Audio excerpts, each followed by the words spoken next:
আজি আমি যুগ্ম সংখ্যা অযুগ্ম সংখ্যা পিছত পৰিমেয় সংখ্যা আৰু মৌলিক সংখ্যা পিছত যৌগিক সংখ্যা ইত্যাদি সংখ্যাবোৰ শিকিম আমি চাওক আৰু প্ৰথমতে যুগ্ম সংখ্যাৰ পৰা ষ্টাৰ্ট কৰিম ইয়াতে যুগ্ম সংখ্যা কাক বুলি লেখা আছে চাওক যিবোৰ সংখ্যা দুইৰে বিভাজ্য হয় তাক যুগ্ম সংখ্যা বোলে যেনে ইয়াতে যুগ্ম সংখ্যাৰ উদাহৰণ দিয়া আছে 0 2 4 6 8 10 ইনফিনিটি ইনফিনিটি মানে এনেকুৱা যুগ্ম সংখ্যা অসংখ্য আছে ইনফিনিটিৰ অৰ্থ হল অসংখ্য মানে আৰু আছে বহুত আছে এতে চাওক 4 আছে 4 এটা যুগ্ম সংখ্যা হয়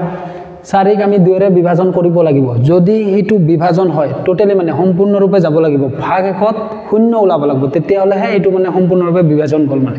এতে চাওক 2 2 গুণ 4 ভাগে শূন্য মানে এটো বিভাজন গৈছে গতিকে 4 এটা যুগ্ম সংখ্যা হয়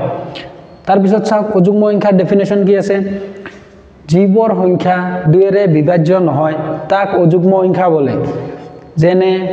1 3 5 7 9 ইনফিনিটি ইনফিনিটি মানে অসংখ্য আছে আৰু যুগ্ম সংখ্যা যেনে চাওক 5 এটা অযুগ্ম সংখ্যা কাৰণ দুইৰে ই সম্পূৰ্ণৰূপে বিভাজন নহয় চাওক 2 2 গুণ 4 ভাগে কিমান ওলাল 1 1 টো দুইৰে বিভাজন নহয় গতিকে 5 এটা কি হয় অযুগ্ম সংখ্যা এটো চাওক সম্পূৰ্ণৰূপে বিভাজন হোৱা নাই বাবে ই এটা অযুগ্ম সংখ্যা আপুনি আৰু বেলেগ সংখ্যাও লব পাৰে যেনে চাওক 7 7ক ললো 2 3 গুণ 6 1 থাকিল গতিকে ই বিভাজন নগল সম্পূৰ্ণৰূপে সেইভাবে 7 এটা কি হয় অযুগ্ম সংখ্যা যুগ্ম সংখ্যা আৰু অযুগ্ম সংখ্যাৰ আমি পঢ়িলো এতিয়া আমি পঢ়িম মৌলিক সংখ্যা ওই পোস্ট